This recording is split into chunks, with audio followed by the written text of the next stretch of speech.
സംസ്ഥാന സെക്രട്ടറി സഖാവ് M V Govindan മാഷ് നയിക്കുന്ന വടക്കൻ മേഖല വികസന മുന്നേറ്റ ജാഥ ഫെബ്രുവരി 2 മുതൽ 5 വരെ തീയതികളിലായിട്ടാണ്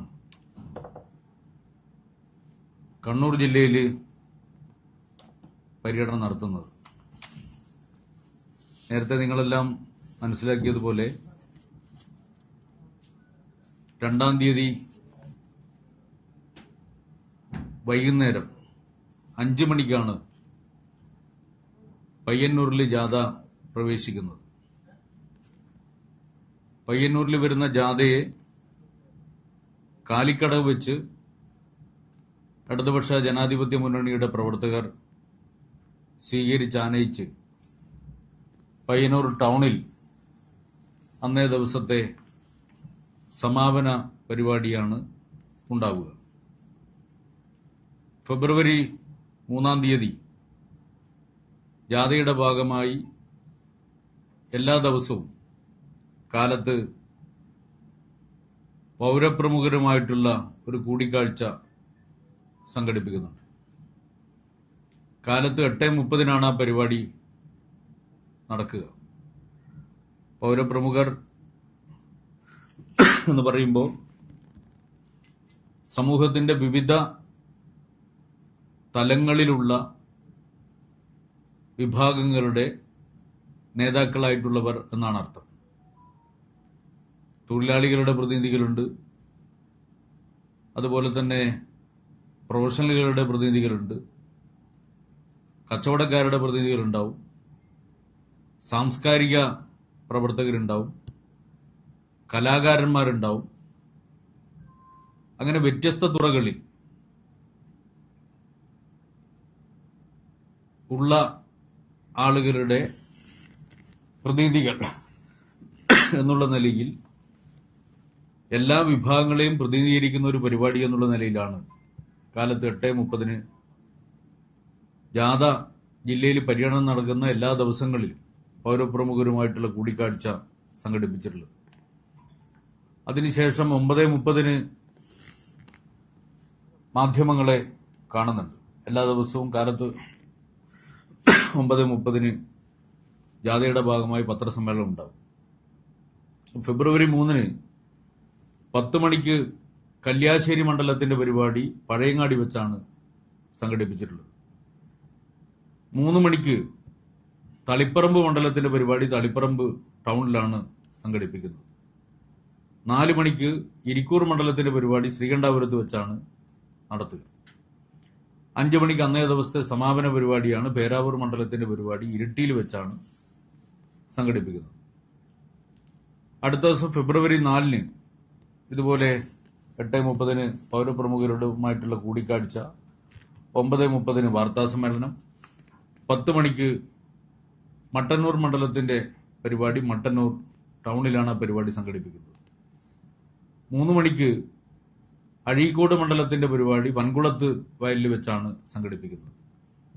4 മണിക്ക് കണ്ണൂർ മണ്ഡലത്തിന്റെ പരിപാടി കണ്ണൂർ ടൗണിൽ വെച്ചാണ് സംഘടിപ്പിക്കുന്നത്.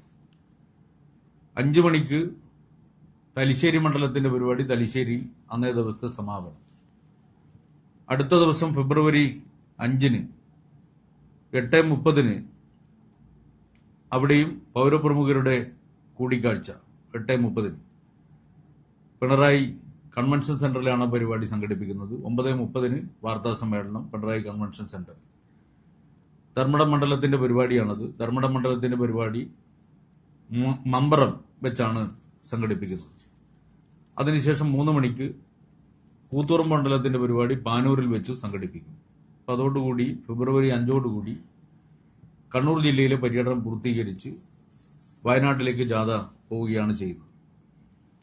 ജാഥയിൽ ജാഥ ലീഡറായിട്ടുള്ള ഗോവിന്ദൻ മാഷ്ക്ക് പുറമെ പി സന്തോഷ് കുമാർ MP, അദ്ദേഹം CPIയുടെ പ്രതിനിധിയാണ്, ജാഥയുടെ മാനേജറാണ് അദ്ദേഹം. അതുപോലെ KS Saleega, Mathew Kunnappally, PP Divakaran, advocate PM Suresh Babu, Manayath Chandran, Babu Gopinath, Vadakode Monachan, advocate AJ Joseph, Kasim Irikkur, advocate Nice Mathew, ഇങ്ങനെ 12 പേരടങ്ങുന്ന ജാഥയാണ് ഇതിന്റെ ഭാഗമായി വിവിധ ഇടങ്ങളിൽ പര്യടനം നടത്തുന്നത്. ഈ ജാഥ വിവിധ കേന്ദ്രങ്ങളിൽ വിവിധ ജനവിഭാഗങ്ങളുടെ സ്വീകരണം ഉണ്ടാവും. സ്വീകരണ പരിപാടിയിൽ വിവിധ ജനവിഭാഗങ്ങൾ പങ്കെടുക്കും. ഇപ്പോൾ വിദ്യാർത്ഥികൾ, യുവാക്കൾ, അതുപോലെ തന്നെ സ്ത്രീകൾ, തൊഴിലാളികൾ, കർഷക തൊഴിലാളികൾ, ഇടത്തരക്കാർ ഉൾപ്പെടെ സമൂഹത്തിലെ നാനാ തുറകളിലുമുള്ള വിവിധ ജനവിഭാഗങ്ങൾ ഈ ജാഥയെ സ്വീകരിക്കുന്നതിന് വേണ്ടി സ്വീകരണ കേന്ദ്രങ്ങളിൽ എത്തിച്ചേരും. ജാഥാ സ്വീകരണം വലിയ വിജയമാക്കുന്നതിന് വേണ്ടി എല്ലാ മണ്ഡലങ്ങളിലും, അസംബ്ലി മണ്ഡലങ്ങളെ അടിസ്ഥാനപ്പെടുത്തിക്കൊണ്ട് എല്ലായിടത്തും ഇതിനകം സംഘാടക സമിതികളും അതിന്റെ പ്രവർത്തനങ്ങളുമെല്ലാം നടന്നുകൊണ്ടിരിക്കുകയാണ്. കഴിഞ്ഞ തദ്ദേശ തെരഞ്ഞെടുപ്പിന്റെ അനുഭവത്തിന്റെ പശ്ചാത്തലത്തിൽ ഗൃഹസന്ദർശന പരിപാടി ഉൾപ്പെടെ വിവിധ ഇടങ്ങളിൽ സംഘടിപ്പിക്കുകയുണ്ടായി. അതിന്റെ അനുഭവം എടുത്ത് പരിശോധിച്ച് നോക്കിയാൽ വിവിധ വീടുകളിൽ ഞങ്ങൾ ഇടതുപക്ഷ പ്രവർത്തകർ സന്ദർശിക്കുന്ന ഘട്ടത്തിൽ സർക്കാരിന്റെ പ്രവർത്തനത്തെ സംബന്ധിച്ച് ഏതെങ്കിലും വിധത്തിലുള്ള വിമർശനം, പ്രത്യേകിച്ച് പൊതുവായി എന്തെങ്കിലും ഒരു വിമർശനം ഉയർന്നു വന്നിട്ടില്ല. കേരളത്തിൽ നടപ്പിലാക്കിയിട്ടുള്ള സമാനതകളില്ലാത്ത വികസന പ്രവർത്തനങ്ങളെ സംബന്ധിച്ച് വലിയ മതിപ്പാണ് എല്ലാ മേഖലകളിൽ നിന്നും രേഖപ്പെടുത്തിയിട്ടുള്ളത്. അതില് സമാനതകളില്ലാത്ത പശ്ചാത്തല സൗകര്യ വികസനങ്ങൾ, ദേശീയപാത മുതൽ തീരദേശ മലയോര ഹൈവേ ഉൾപ്പെടെയുള്ള മറ്റ് നിരവധി ഫ്ലൈ ഓവറുകളും റോഡുകളും ഉൾപ്പെടെയുള്ള വലിയ വികസനങ്ങൾ, അതോടൊപ്പം തന്നെ വൻകിട പദ്ധതികൾ, വിഴിഞ്ഞം പോർട്ട് മുതൽ അന്താരാഷ്ട്ര ആയുർവേദ ഗവേഷണ കേന്ദ്രം വരെയുള്ള നിരവധിയായ IT പാർക്കുകൾ ഉൾപ്പെടെയുള്ള വികസനങ്ങൾ. ഇപ്പൊ നമ്മുടെ രാജ്യത്ത് തന്നെ ഏറ്റവും ആദ്യത്തെ ഡിജിറ്റൽ യൂണിവേഴ്സിറ്റി സ്ഥാപിച്ചത് കേരളത്തിലാണ്. രാജ്യത്തെ ആദ്യത്തെ ഗ്രാഫീൻ ഇന്നൊവേഷൻ സെന്റർ ഉണ്ടാക്കിയത് കേരളത്തിലാണ്. രാജ്യത്തെ ആദ്യത്തെ വാട്ടർ മെട്രോ ഉണ്ടാക്കിയതും നമ്മുടെ സംസ്ഥാനത്താണ്. രാജ്യത്തെ ആദ്യത്തെ അന്താരാഷ്ട്ര ആയുർവേദ ഗവേഷണ കേന്ദ്രം ഉണ്ടാക്കിയതും നമ്മുടെ കേരളത്തിലാണ്. ഈ ഘട്ടത്തിലാണ് ഉണ്ടാക്കിയിട്ടുള്ളത്. രാജ്യത്തെ രണ്ടാമത്തെ Institute of Advanced Virology centre ഉണ്ടാക്കിയതും കേരളത്തിലാണ്. രാജ്യത്തെ ആദ്യത്തെ 2 സയൻസ് പാർക്കുകളാണ് നമ്മൾ കേരളത്തിൽ ഉണ്ടാക്കിയത്. അതുപോലെ തന്നെ ആദ്യത്തെ സ്പേസ് പാർക്കുകളും 2 കേരളത്തിൽ ഉണ്ടാക്കി. അങ്ങനെ വ്യത്യസ്തങ്ങളായിട്ടുള്ള 10-13 വരുന്ന ദേശീയ പ്രാധാന്യമുള്ള നിരവധി സ്ഥാപനങ്ങളാണ് ഈ ചുരുങ്ങിയ കാലം കൊണ്ട് കേരളത്തിൽ പുതുതായിട്ട് സ്ഥാപിക്കപ്പെട്ടത്. അപ്പൊ അങ്ങനെ പുതിയ നിരവധി സ്ഥാപനങ്ങൾ, വലിയ നിലയിലുള്ള പശ്ചാത്തല സൗകര്യ വികസനം, അതിന്റെ കൂടെ തന്നെ നാളിതുവരെ കാണാത്ത വിധത്തിലുള്ള ക്ഷേമ പദ്ധതികൾ, അത് ക്ഷേമ പെൻഷൻ വർദ്ധിപ്പിച്ച് 2000 രൂപയാക്കി വർദ്ധിപ്പിച്ചത് മാത്രമല്ല, സ്ത്രീ സുരക്ഷാ പദ്ധതിയുടെ ഭാഗമായി ഏതാണ്ട് 32 ലക്ഷത്തോളം വരുന്ന സ്ത്രീകൾക്ക് 1000 രൂപ ധനസഹായം നൽകുന്ന പദ്ധതി ഉൾപ്പെടെ, കണക്ട് വർക്ക് സ്കോളർഷിപ്പിന്റെ ഭാഗമായി 5 ലക്ഷത്തോളം ചെറുപ്പക്കാർക്ക് തൊഴിൽ പരിശീലനത്തിന്, സ്കിൽ ഡെവലപ്മെന്റിന് വേണ്ടിയുള്ള ധനസഹായം ഉൾപ്പെടെയുള്ള പദ്ധതികൾ. ഇങ്ങനെ വ്യത്യസ്തങ്ങളായിട്ടുള്ള പദ്ധതികൾ, ക്ഷേമ പ്രവർത്തനങ്ങൾ ഈ ഗവൺമെന്റ് നടപ്പിലാക്കിയിട്ടുണ്ട്. അതിനെക്കുറിച്ചെല്ലാം വലിയ മതിപ്പ് ഉണ്ടായിട്ടുണ്ട്. വിദ്യാഭ്യാസ മേഖലയിലും ആരോഗ്യ മേഖലയിലും ഉണ്ടായിട്ടുള്ള അത്ഭുതകരമായിട്ടുള്ള മുന്നേറ്റം, നമ്മുടെ ഉന്നത വിദ്യാഭ്യാസ മേഖലയിൽ ഉണ്ടായിട്ടുള്ള മാറ്റം, ഇങ്ങനെ കേരളത്തെ നവകേരളമാക്കി, വിജ്ഞാന കേരളമാക്കി, വിജ്ഞാനാധിഷ്ഠിത വൈജ്ഞാനിക സമ്പദ് വ്യവസ്ഥയാക്കി, വിജ്ഞാന സമൂഹമാക്കി കേരളത്തെ മാറ്റുന്നതിന് വേണ്ടിയുള്ള നീക്കത്തെ സംബന്ധിച്ചെല്ലാം വലിയ മതിപ്പാണ് പൊതുസമൂഹത്തിൽ ഉണ്ടായിട്ടുള്ളത്. എന്നാൽ അതിനെ വിവാദങ്ങൾ ഉണ്ടാക്കിയ വിവാദങ്ങളിൽ മറച്ചുവെക്കുന്നതിന് വേണ്ടിയാണ് നിങ്ങളുടെ ഉൾപ്പെടെ സഹായത്തോടുകൂടി വലതുപക്ഷം ഇവിടെ ശ്രമിച്ചത് എന്ന് നമുക്കെല്ലാവർക്കും അറിയാം. അപ്പോൾ വികസനത്തെ പൊതു രാഷ്ട്രീയ മണ്ഡലത്തിലേക്ക് ഉയർത്തിക്കൊണ്ടുവരുന്നതിന് വേണ്ടിയുള്ള ഒരു ജാഥ എന്നുള്ള നിലയിൽ ഈ വികസന മുന്നേറ്റ ജാഥ വലിയ വിജയമാക്കുന്നതിന് വേണ്ടി കണ്ണൂർ ജില്ല തയ്യാറെടുത്തിരിക്കുകയാണ്. ഇപ്പൊ ജില്ലയെ സംബന്ധിച്ചിടത്തോളം കഴിഞ്ഞ 10 വർഷക്കാലത്തിനിടയിൽ ഞാൻ നേരത്തെ ചൂണ്ടിക്കാണിച്ച സമാനതകളില്ലാത്ത വികസനം ഇവിടെ സാധ്യമായിട്ടുണ്ട്. ഇപ്പൊ വിമാനത്താവളം അതിന്റെ നായനാർ ഗവൺമെന്റിന്റെ കാലത്ത് ആരംഭിച്ച്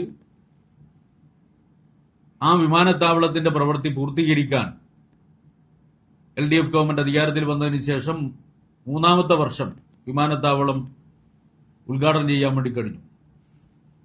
അതിന്റെ അടുത്ത ഘട്ടത്തിന് വേണ്ടിയുള്ള ഭൂമി ഏറ്റെടുക്കൽ നടപടികൾ ഏതാണ്ട് അന്തിമ ഘട്ടത്തിലാണ്. അതുപോലെ തന്നെ കണ്ണൂരിൽ ആദ്യത്തെ കണ്ണൂർ IT പാർക്ക്, നമ്മുടെ തിരുവനന്തപുരം IT പാർക്ക് പോലുള്ള വിപുലമായിട്ടുള്ള ഒരു IT പാർക്ക് കണ്ണൂരിൽ ഇപ്പോൾ പ്രഖ്യാപിച്ച് അതിന്റെ ഭൂമി ഏറ്റെടുക്കൽ നടപടികൾ ഏതാണ്ട് അന്തിമ ഘട്ടത്തിലെത്തിയിരിക്കുക. അതുപോലെ തന്നെ സയൻസ് പാർക്ക്, രാജ്യത്ത് തന്നെ ആദ്യത്തെ സയൻസ് പാർക്കുകൾ ഉണ്ടാക്കിയിട്ടുള്ളത് കേരളത്തിലാണ്. അതിൽ ഒരു സയൻസ് പാർക്ക് കണ്ണൂരാണ്. അപ്പൊ IT പാർക്കിന്റെയും സയൻസ് പാർക്കിന്റെയും ഭൂമി ഏറ്റെടുക്കൽ നടപടികൾ പൂർത്തീകരിച്ചുകൊണ്ട് മുഖ്യമന്ത്രി അതിന്റെ തറക്കല്ലിടൽ ചടങ്ങ് നിർവഹിക്കാൻ വേണ്ടി പോവുകയാണ്. അഴീക്കൽ പോർട്ടിന് വേണ്ടി, പോർട്ട് വികസനത്തിന് വേണ്ടി മലബാർ സീപോർട്ട് ലിമിറ്റഡ് എന്ന് പറയുന്ന ഒരു കമ്പനി ഉണ്ടാക്കി. ആ കമ്പനി മുന്നോട്ടേക്ക് വെച്ചിട്ടുള്ള DPRന് മന്ത്രിസഭ അംഗീകാരം നൽകി ടെൻഡർ നടപടികളിലേക്ക് പോവുകയാണ്. ഇപ്പൊ നമ്മുടെ വിഴിഞ്ഞം ഇന്റർനാഷണൽ സീപോർട്ടിന് ശേഷം വിഴിഞ്ഞം പോർട്ട് രാജ്യത്തെ ആദ്യത്തെ മദർ പോർട്ടാണെങ്കിൽ, ട്രാൻസ്ഷിപ്മെന്റ് ടെർമിനലാണെങ്കിൽ, അഴീക്കൽ പോർട്ട് സമാനമായ വിധത്തിൽ വികസിക്കാൻ വേണ്ടി പോകുന്ന, രാജ്യത്തിനകത്ത് കാർഗോയും മറ്റും കൈകാര്യം ചെയ്യാൻ വേണ്ടി കഴിയുന്ന വളരെ പ്രധാനപ്പെട്ട ഒരു പോർട്ടായി ഡെവലപ്പ് ചെയ്യാൻ വേണ്ടി പോവാണ്. അതിനുവേണ്ടിയാണ് ഒരു പ്രത്യേക കമ്പനി വിഴിഞ്ഞത്ത് ബിസിൽ എന്ന പേരിൽ ഒരു കമ്പനി ഉണ്ടാക്കിയതുപോലെ അഴീക്കോട് പോർട്ട് വികസിപ്പിക്കുന്നതിന് വേണ്ടി മലബാർ പോർട്ട് സീപോർട്ട് ലിമിറ്റഡ് എന്ന പേരിൽ ഒരു കമ്പനി ഉണ്ടാക്കി അതിന്റെ നടപടിക്രമങ്ങൾ ഏതാണ്ട് എക്സ്പ്രഷൻ ഓഫ് ഇൻട്രസ്റ്റ് വിളിക്കുന്ന നടപടിയിലേക്ക് നീങ്ങുകയാണ്. അതുപോലെ അന്താരാഷ്ട്ര ആയുർവേദ ഗവേഷണ കേന്ദ്രം, ഞാൻ മനസ്സിലാക്കുന്നത് ഈ മാസം തന്നെ രാജ്യത്തെ ആദ്യത്തെ അന്താരാഷ്ട്ര ആയുർവേദ ഗവേഷണ കേന്ദ്രം നമ്മുടെ ജില്ലയിൽ പടിയൂരിൽ ഉദ്ഘാടനം ചെയ്യാൻ വേണ്ടി പോവുകയാണ്. അതോടൊപ്പം തന്നെ നിരവധി വികസന പ്രവർത്തനങ്ങൾ, മുഴപ്പിലങ്ങാട് ബീച്ചിന്റെ ആദ്യ ഘട്ടം പൂർത്തീകരിച്ച് കഴിഞ്ഞിട്ടുണ്ട്. എല്ലാം ചേർന്ന് 200 കോടി രൂപയിലേറെ വരുന്ന വികസന പദ്ധതിയാണ്. അതിന്റെ അടുത്ത ഘട്ടത്തിലേക്ക് നീങ്ങാൻ വേണ്ടി പോവുകയാണ്. അവിടെ തന്നെ KTDCയുടെ 5 സ്റ്റാർ സൗകര്യമുള്ള അതിമനോഹരമായ ഒരു ഹോട്ടലും നിർമ്മിച്ച് അതും ഉദ്ഘാടനം ചെയ്യാൻ വേണ്ടി പോവുകയാണ്. രാജ്യത്തെ 2ാമത്തെ ഫയർഫോഴ്സ് അക്കാദമി പൂനെയിലാണ് നിലവിലുള്ളത്. രാജ്യത്തെ 2ാമത്തെ ഫയർഫോഴ്സ് അക്കാദമി നമ്മുടെ ജില്ലയിലാണ് വരുന്നത്. മുഖ്യമന്ത്രി ഈയിടെയാണ് അതിന് തറക്കല്ലിട്ടത്. അതിന്റെ നിർമ്മാണ പ്രവർത്തനങ്ങളും ആരംഭിച്ചു കഴിഞ്ഞിട്ടുണ്ട്. അതുപോലെ തന്നെ പിണറായി എഡ്യൂക്കേഷൻ ഹബ്ബ് നമ്മുടെ ജില്ലയിലെ മാത്രമല്ല കേരളത്തിലെ ആകെ വിദ്യാർത്ഥികളെ ആകർഷിക്കാൻ വേണ്ടി കഴിയുന്ന വിധത്തിൽ വിവിധ വിദ്യാഭ്യാസ സ്ഥാപനങ്ങളുടെ ഒരു സമുച്ചയം ആയിട്ട് എഡ്യൂക്കേഷൻ ഹബ്ബ് വികസിച്ച് വരികയാണ്. അതുപോലെ തന്നെ വ്യവസായ പാർക്കുകൾ, ഇൻഡസ്ട്രിയൽ പാർക്കുകൾ, അതിനുവേണ്ടിയുള്ള ഭൂമി ഏറ്റെടുക്കൽ, കൂടുതൽ അധിക ഭൂമി ഏറ്റെടുത്തുകൊണ്ട് വലിയ നിലയിലുള്ള വ്യവസായ വികസനത്തിന് വേണ്ടിയുള്ള നടപടികളുമായി മുന്നോട്ടേക്ക് പോവുകയാണ്. തലശ്ശേരി കോർട്ട് കോംപ്ലക്സ് ഈ കാലയളവിലാണ് നിർമ്മിച്ച് പൂർത്തീകരിച്ചിട്ടുള്ളത്. തീരദേശ ഹൈവേ, അതിനുവേണ്ടിയുള്ള ഭൂമി ഏറ്റെടുക്കൽ നടപടികൾ പൂർത്തിയായിക്കൊണ്ടിരിക്കുന്നു. മലയോര ഹൈവേ നമ്മുടെ ജില്ലയിൽ യാഥാർത്ഥ്യമാക്കാൻ വേണ്ടി നമുക്ക് കഴിഞ്ഞു. ഏതാണ്ട് 10-60 വർഷക്കാലത്തെ കണ്ണൂർ ജില്ലയുടെ സ്വപ്നമായിരുന്നു തലശ്ശേരി മാഹി ബൈപ്പാസ്. ആ തലശ്ശേരി മാഹി ബൈപ്പാസ് യാഥാർത്ഥ്യമാക്കുന്നതിന് വേണ്ടി ഇച്ഛാശക്തിയോടെ ഇടപെട്ടുകൊണ്ട് അത് യാഥാർത്ഥ്യമാക്കാൻ വേണ്ടി സാധിച്ചിരിക്കുന്നു. ദേശീയപാത, കേരളത്തിലാകെ നടക്കുന്ന ദേശീയപാത വികസനത്തിന്റെ ഭാഗമായിട്ട് കണ്ണൂർ ജില്ലയിലും ദേശീയപാത വികസനം അതിന്റെ പൂർണ്ണതയിലേക്ക് എത്തിക്കൊണ്ടിരിക്കുകയാണ്. അതുപോലെ തന്നെ സിറ്റി റോഡ് ഇംപ്രൂവ്മെന്റ് പ്രോജക്ടിന്റെ ഭാഗമായി 10 റോഡുകൾ വികസിപ്പിക്കുന്നതിന് വേണ്ടിയുള്ള പദ്ധതികളാണ് കണ്ണൂർ നഗരവുമായി ബന്ധപ്പെട്ടുകൊണ്ട് നടപ്പിലാക്കുന്നത്. അതോടൊപ്പം തന്നെ അതിന്റെ കൂടെ മേലെ ചൊവ്വ ഫ്ലൈ ഓവർ നിർമ്മാണം പ്രവൃത്തി പുരോഗമിച്ചുകൊണ്ടിരിക്കുന്നു. തെക്കി ബസാർ ഫ്ലൈ ഓവറിന്റെ മറ്റു നടപടിക്രമങ്ങളിലേക്ക് നീങ്ങിക്കഴിഞ്ഞിരിക്കുന്നു. ഇങ്ങനെ നിരവധി കാര്യങ്ങൾ പശ്ചാത്തല സൗകര്യ വികസനവുമായി ബന്ധപ്പെട്ടുകൊണ്ട് കണ്ണൂർ ജില്ലയിൽ നടന്നുകൊണ്ടിരിക്കുന്നു. നമ്മുടെ കൈത്തറി മ്യൂസിയം സ്ഥാപിച്ചത് ഈ കാലയളവിലാണ്. അതുപോലെ തന്നെ ജില്ലാ ആശുപത്രി, അതോടൊപ്പം തന്നെ താലൂക്ക് ആശുപത്രികളുടെ വികസനം. ജില്ലാ ആശുപത്രിയിൽ 60 കോടി രൂപ ചെലവഴിച്ചുകൊണ്ടാണ് സൂപ്പർ സ്പെഷ്യാലിറ്റി ബ്ലോക്ക് ഈ കാലയളവിൽ ഉണ്ടാക്കിയത്. ഹൃദയ ശസ്ത്രക്രിയ, അതുപോലെ തന്നെ കിഡ്നി ട്രാൻസ്പ്ലാന്റേഷൻ ഉൾപ്പെടെയുള്ള ശസ്ത്രക്രിയകൾ, ഇതെല്ലാം നടത്താൻ വേണ്ടി കഴിയുന്ന വിധത്തിലുള്ള സൗകര്യം അവിടെ ഒരുക്കിയിരിക്കുകയാണ്. അപ്പോൾ കേരളത്തിൽ ആദ്യമായി സൂപ്പർ സ്പെഷ്യാലിറ്റി സംവിധാനം സർക്കാർ ആശുപത്രികളിൽ കൊണ്ടുവന്നപ്പോൾ അതിന്റെ കൂടെ ചേർന്ന് നിൽക്കാൻ നമ്മുടെ ജില്ലാ ആശുപത്രിക്കും കഴിഞ്ഞു എന്നുള്ളതാണ് നമ്മുടെ അനുഭവം.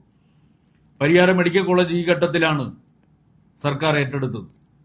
അതുപോലെ തന്നെ സർക്കാർ തലത്തിലുള്ള ആദ്യത്തെ കാത്ത് ലാബ് അതും നമുക്ക് ജില്ലാ ആശുപത്രിയിൽ ആരംഭിക്കാൻ വേണ്ടി കഴിഞ്ഞു.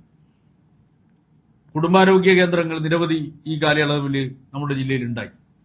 പിണറായി ഒരു സൂപ്പർ സ്പെഷ്യാലിറ്റി ആശുപത്രിയുടെ നിർമ്മാണം ഏതാണ്ട് പൂർത്തീകരിച്ചു കൊണ്ടിരിക്കുകയാണ്. മലബാർ ക്യാൻസർ സെന്റർ 300 കോടി രൂപയുടെ വികസനമാണ് ആദ്യഘട്ടത്തിൽ നടന്നത്. ഇപ്പോൾ മറ്റൊരു 50 കോടിയുടെ വികസനം കൂടി പ്രഖ്യാപിച്ചിരിക്കുകയാണ്. കൂത്തുപറമ്പ് താലൂക്ക് ആശുപത്രി മൾട്ടി സ്റ്റോറി ബിൽഡിംഗ് ആയി ഡെവലപ്പ് ചെയ്ത് കഴിഞ്ഞിട്ടുണ്ട്. പയ്യന്നൂർ താലൂക്ക് ആശുപത്രി 104 കോടി രൂപയാണ് കിഫ്ബി ഫണ്ടിൽ നിന്ന് അതിനുവേണ്ടി വിനിയോഗിച്ചിട്ടുള്ളത്. ചക്കരക്കൽ പ്രാഥമികാരോഗ്യ കേന്ദ്രത്തെ കുടുംബാരോഗ്യ കേന്ദ്രമാക്കിയിട്ട് മൾട്ടി സ്റ്റോറി ബിൽഡിംഗിന്റെ നിർമ്മാണം പൂർത്തീകരിച്ചുകൊണ്ടിരിക്കുകയാണ്. അതും വളരെ പെട്ടെന്ന് തന്നെ മുഖ്യമന്ത്രി നാടിന് സമർപ്പിക്കുമെന്നാണ് പ്രതീക്ഷിക്കുന്നത്. 17.5 കോടി രൂപയാണ് അതിനുവേണ്ടി വിനിയോഗിച്ചിട്ടുള്ളത്. കണ്ണൂർ യൂണിവേഴ്സിറ്റി വിവിധ ഘട്ടങ്ങളിലായി 100 കോടിയുടെ വികസന പദ്ധതികൾ പൂർത്തീകരിച്ച് കഴിഞ്ഞു. അടുത്ത വികസന പദ്ധതികളിലേക്കും കണ്ണൂർ യൂണിവേഴ്സിറ്റി നീങ്ങുകയാണ്. ബ്രണ്ണൻ കോളേജ് നമ്മുടെ പൈതൃക കോളേജുകളിൽ ഒന്നാണ്. ബ്രണ്ണൻ കോളേജ് ഏറ്റവും പുരാതനമായ കേരളത്തിലെ കോളേജുകളിൽ ഒന്നാണ് ബ്രണ്ണൻ കോളേജ്. ആ ബ്രണ്ണൻ കോളേജ് വികസനത്തിന് വേണ്ടി സമഗ്ര പദ്ധതി നടപ്പിലാക്കുന്നു. ഇതിനകം 30 കോടി രൂപയുടെ വിവിധങ്ങളായിട്ടുള്ള വികസന പദ്ധതികൾ നടപ്പിലാക്കി കഴിഞ്ഞു. തലശ്ശേരി ഗവൺമെന്റ് കോളേജ് അഥവാ ചൊക്ലിയിൽ സ്ഥാപിച്ച കോളേജ്, ആ കോളേജിന് കെട്ടിടമുണ്ടാക്കിയത് ഈ കാലയളവിലാണ്. 2 ITIകൾ ഈ കാലയളവിൽ നമ്മുടെ ജില്ലയിൽ സ്ഥാപിച്ചു. ഒരു പോളിടെക്നിക്കും ഈ കാലയളവിൽ നമ്മുടെ ജില്ലയിൽ സ്ഥാപിക്കുന്ന സ്ഥിതിയുണ്ടായി. ഇതിനെല്ലാം പുറമെയാണ് ഇപ്പോഴ് ബജറ്റിൽ 1115 കോടി രൂപയുടെ വിവിധ വികസന പദ്ധതികൾ കണ്ണൂർ ജില്ലയിൽ പ്രഖ്യാപിച്ചിട്ടുള്ളത്. നിരവധി കാര്യങ്ങളുണ്ട്. അതിന്റെ വിശദാംശങ്ങളെ പോകണം ഉദ്ദേശിക്കുന്നത്. കൂത്തുപറമ്പുള്ള അത്യാധുനിക ബസ് ടെർമിനൽ നിർമ്മാണം ഉൾപ്പെടെ, പാനൂർ താലൂക്ക് ആശുപത്രി കെട്ടിടത്തിനു വേണ്ടി അനുവദിച്ച തുകയുൾപ്പെടെ, തില്ലങ്കേരി ഇന്റർനാഷണൽ യോഗ സെന്റർ, അതുപോലെ തന്നെ ഇന്റർനാഷണൽ സ്പോർട്സ് ഹബ്ബ്, അതിൽ football stadium, hockey arena, hotel ഇവയുൾപ്പെടെയുള്ള സ്പോർട്സ് ഹബ്ബിന് വേണ്ടിയിട്ട് 10 കോടി രൂപ നീക്കിവെച്ചിട്ടുണ്ട്. നേരത്തെ പറഞ്ഞാൽ അഴീക്കൽ തുറമുഖ വികസനത്തിന് വേണ്ടി, അഴീക്കൽ ഒരു ഭാഗത്ത് ഹാർബർ ഡെവലപ്മെന്റ് ഉണ്ട്, മറുഭാഗത്ത് മലബാർ പോർട്ടിന്റെ ഭാഗമായിട്ടുള്ള തുറമുഖ വികസനമുണ്ട്. ഇതിനു വേണ്ടി തുക നീക്കിവെച്ചിട്ടുണ്ട്. വ്യവസായ പാർക്കിന്റെ വികസനത്തിന് വേണ്ടി നൽകിയിട്ടുണ്ട്. അതുപോലെ തന്നെ മൾട്ടി സെക്ടറൽ ലോജിസ്റ്റിക് സൗകര്യത്തിന് വേണ്ടി 2.5 കോടി രൂപ നീക്കിവെച്ചിട്ടുണ്ട്. സാംസ്കാരിക മേഖലയിലും ടൂറിസം മേഖലയിലുമെല്ലാം നിരവധി പദ്ധതികൾ, ആരോഗ്യ മേഖലയിലും വിദ്യാഭ്യാസ മേഖലയിലും പരിസ്ഥിതി ഒക്കെയായി ബന്ധപ്പെട്ടുള്ള പദ്ധതികളെല്ലാം പ്രഖ്യാപിച്ചു കഴിഞ്ഞിട്ടുണ്ട്. അതുപോലെ zoo safari park, global dairy village, Pazhassi ജലസേചന പദ്ധതിക്ക് അതിന്റെ നവീകരണത്തിന് വേണ്ടി 13 കോടി, റെയിൽവേ അണ്ടർപാസ്, അതുപോലെ തന്നെ തലശ്ശേരിയിൽ പുതിയ അഡ്മിനിസ്ട്രേറ്റീവ് ട്രൈബ്യൂണൽ ഉൾപ്പെടെ നിരവധി പദ്ധതികൾ, 1115 കോടി രൂപയുടെ നിരവധി പദ്ധതികൾ, റോഡുകളും പാലങ്ങളും എല്ലാം ഉൾക്കൊള്ളുന്ന നിരവധി പദ്ധതികൾ ഈ ഘട്ടത്തിൽ പ്രഖ്യാപിച്ചിരിക്കുകയാണ്. അപ്പൊ കേരളത്തിലാകെ ഈ ഘട്ടത്തിൽ കഴിഞ്ഞ 10 വർഷക്കാലത്തിനിടയിൽ സമാനതകളില്ലാത്ത വികസന ക്ഷേമ പ്രവർത്തനങ്ങൾ ഇന്ത്യയിലെ PSC നിയമനത്തിൽ 66% നിയമനം നടക്കുന്ന സംസ്ഥാനമായിട്ട് കേരളം മാറിയതുൾപ്പെടെയുള്ള കാര്യങ്ങൾ.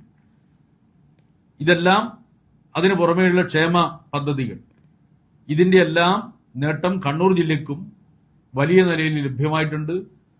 വടക്കൻ മേഖലയോടുള്ള അവഗണന എല്ലാ ഘട്ടത്തിലും നമ്മൾ പറയുന്ന ഒരു കാര്യമായിരുന്നു.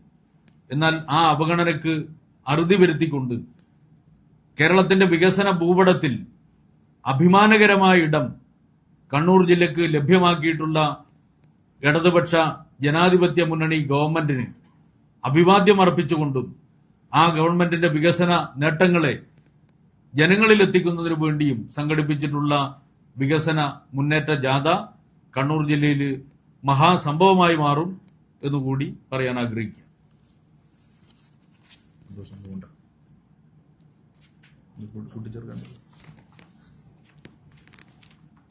മറ്റൊന്നും ഉണ്ടെങ്കിൽ ചോദിക്കാം.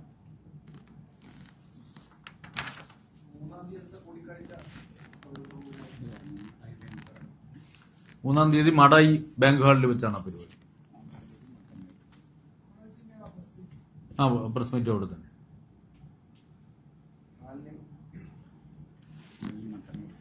നാല് മട്ടന്നൂര് പറഞ്ഞു.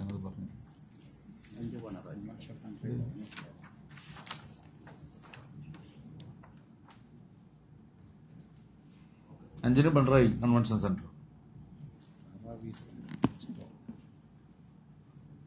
4 മട്ടന്നൂർ റാറാബീസ് റെസ്റ്റോറന്റ് ഹാൾ അവിടെയാണ്, 3 മാടായി റൂറൽ ബാങ്ക് ഹാൾ.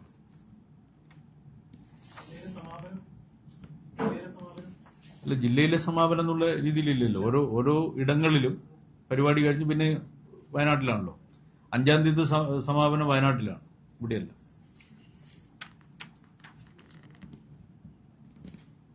ഇപ്പൊ മറ്റൊന്നുമില്ലല്ലോ അല്ലേ? LDF-ന്റെ പത്രസമ്മേളനമല്ലേ?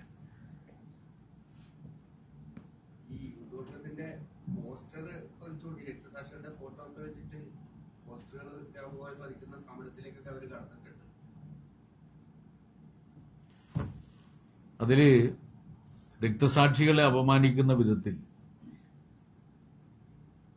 പോസ്റ്ററുകൾ പതിക്കുന്നത് പ്രകോപനമുണ്ടാക്കലാണ്. പ്രകോപനമുണ്ടാക്കി ആ പ്രകോപനത്തിന്റെ മറവിൽ പുതിയ വിവാദമുണ്ടാക്കുക എന്നുള്ളതാണ് യൂത്ത് കോൺഗ്രസും ഉദ്ദേശിക്കുന്നത്.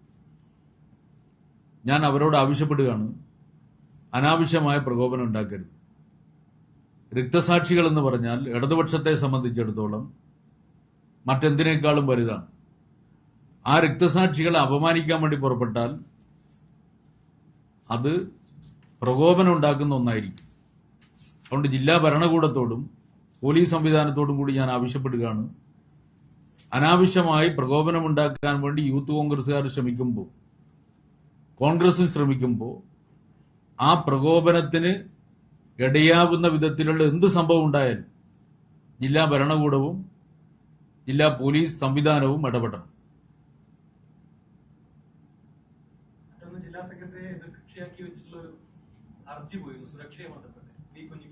അല്ല, അത് നമുക്ക് പിന്നെ എടുക്കാം. കാരണം LDF-ന്റെ വിഷയമല്ലല്ലോ, CPM-ന്റെ വിഷയമല്ലേ. ഇവിടെ ഞാനത് പറയുന്നത് ഉചിതമല്ല. എന്തായാലും ഇപ്പോ എത്രാം തീയതിയായി പുസ്തകം വരുന്നു പറഞ്ഞ്? 4-ാം തീയതി. 4 കഴിഞ്ഞ് 5ഓടുകൂടി ജാഥ ഇവിടുന്ന് കഴിയല്ലോ. ജാഥ കഴിഞ്ഞ് 6-ാം തീയതി നിങ്ങളെ എല്ലാ ചോദ്യത്തിനും മറുപടി പറയാൻ വേണ്ടി ഞാനിവിടെ ഉണ്ടാവും. നിങ്ങൾ എല്ലാ ആ പുസ്തകം നന്നായി വായിച്ച്